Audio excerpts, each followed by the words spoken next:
जय हिंद दोस्तों, स्वागत है आपका और एक नए वीडियो में और एक नए टॉपिक के साथ। मैं हूं डॉक्टर देवू। मैं हूं राजेश। स्वागत करते हैं हमारे यूट्यूब चैनल में। फ्रेंड्स, आज तो चलिए दोस्तों वीडियो स्टार्ट करते हैं। आशा करेंगे पसंद आएगा और पसंद आए तो लाइक और शेयर जरूर से कर दीजिएगा। और चैनल पर पहली बार आए सब्सक्राइब नहीं किया, साथ में सब्सक्राइब भी कर दीजिएगा। चलिए स्टार्ट। इसराइल और भारत में 1960 की दहाई में फौजी ताउन शुरू हो गया था। मोदी और नेतन्याहू इसे एक नई बुलंदियों पर पहुंचाना शुरू हो गए हैं। पूरे माहौल में ना इतनी तलखी में एक कॉल जनाब आ रही, पूरी दुनिया छोड़ के एक कॉल आ रही है नेतन्याहू को। गलत वक्त पे गलत बात, जो सही चीज़ होती है सही। नेतन्याहू की कॉल आ रही है, हम आपके साथ हैं। प्राइम मिनिस्टर मोदी नेतन्याहू ने फ़ोन किया है प्राइम मिनिस्टर मोदी को कि भाईजान साड़ी हेल्प करो, हमें हेल्प करो। दोनों का कंपैरिजन करें तो इन दोनों में एक बात मुश्तरक है कि दोनों को टारगेट करने का बहुत शौक है। इसराइल ने अब जो है इंडिया की मदद मांग रहे, उन्होंने कहा है कि आप हमारी मदद करें। क्या कहना चाहेंगे आप इस सारे मामले में? क्या इंडिया इसराइल की मदद को आएगा? जी आएगा।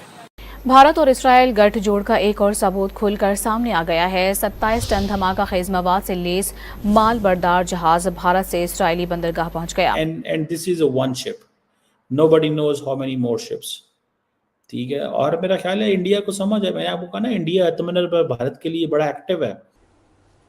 नेतन्याहू हम हमारे साथ हैं। ओ भाई, इस वक्त नहीं, मतलब मुझे देखिए ना, फॉरेन पॉलिसी ये कुछ ऐसी कुछ सिचुएशन अजीब सी हो गई है। या तो अमेरिकन ने कहा फ़ोन करो। इसराइल को धड़ाधड़ असलहा गोला बारूद बेच रहा है, और यही नहीं बल्कि इसराइल को इफरादी कुव्वत भी फराहम कर रहा है। ये तो आएंगे आगे, ये पाकिस्तान थोड़ा है।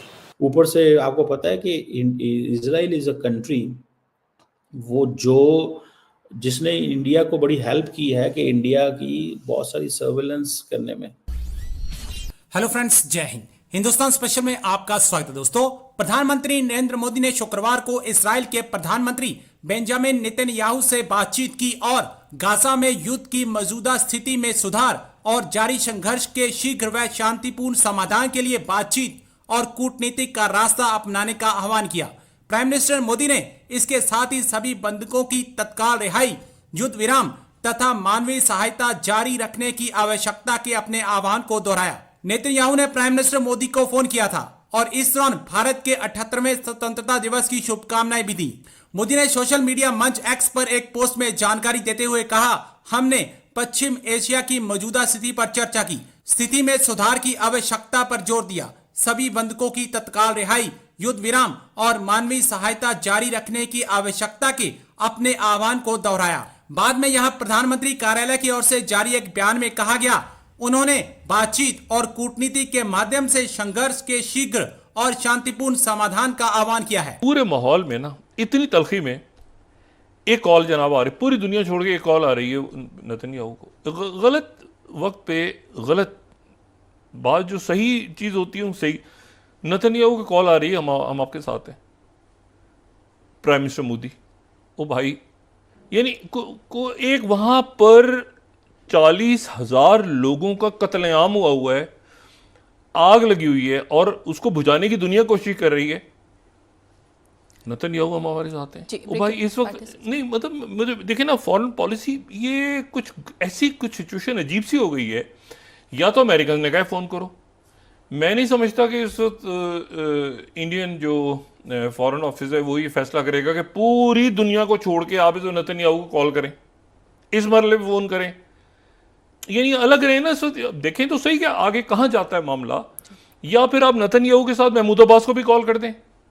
फ़लस्तीन के साथ उनके ताल्लुकात रहे हैं या हैं, मेरा ख्याल है। लेकिन ये कि एक नेतन्याहू ने फ़ोन किया है प्राइम मिनिस्टर मोदी को कि भाईजान साड़ी हेल्प करो, हमें हेल्प करो। और हेल्प इसलिए करो कि एक तरफ आपको पता है कि ईरान बिल्कुल तैयार बैठा हुआ है। ईरान तैयार बैठा हुआ है कि हमने हमला करना ही करना है, क्योंकि ईरान की जितनी प्रॉक्सीज हैं, हमास, हिजबुल्ला, होतीज, तीनों के तीनों जो हैं वो बड़ी नाराज़ हैं ईरान से, बिकॉज के हमास की जो लीडरशिप है वो IRGC की प्रेजेंस में मारी गई है। मतलब IRGC ईरानियन जो ईरान की जो रेवोल्यूशनरी गार्ड कोर है उसकी सिक्योरिटी में मारी गई है।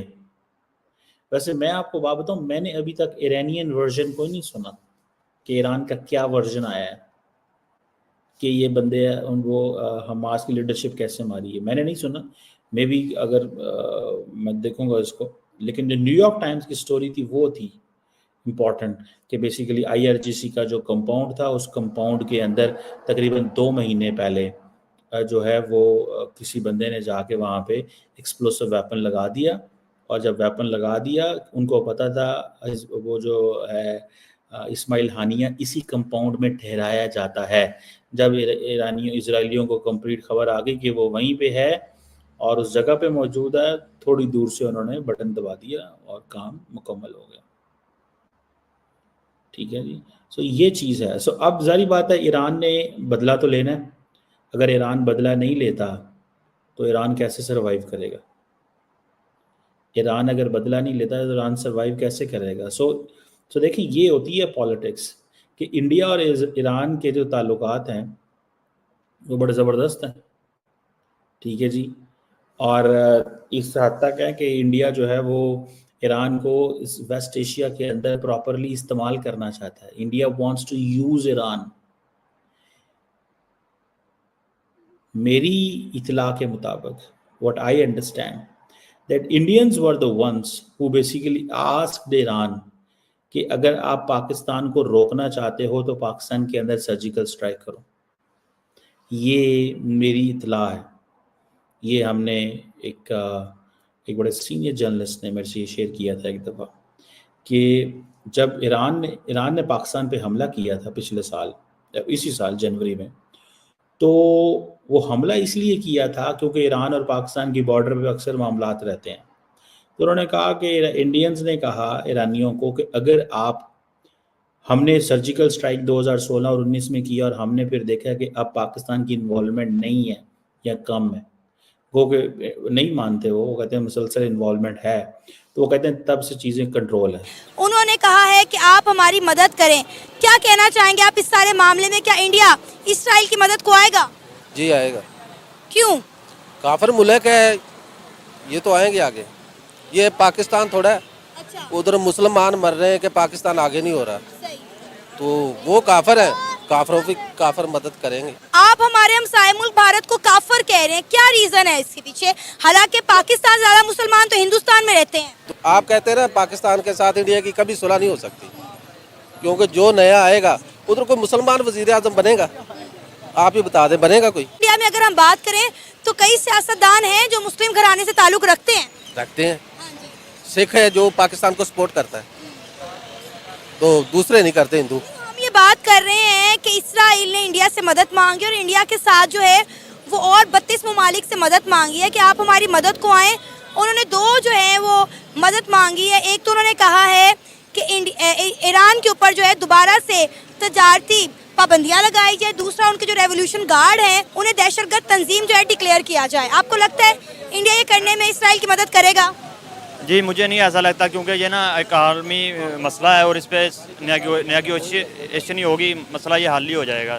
ज़्यादा ज़रूरी नहीं है कि इंडिया उनकी मदद ही करे। थैंक यू दोस्तों वीडियो को यहाँ तक देखने के लिए। बाकी दोस्तों आपकी क्या राय है इस वीडियो के माध्यम से आप कमेंट में लिखकर जरूर बता दीजिए। फिलहाल आपसे विदाई ले रहे, मिलेंगे और एक नई वीडियो में दोस्तों आपके साथ। टिल देन जय हिंद, जय भारत।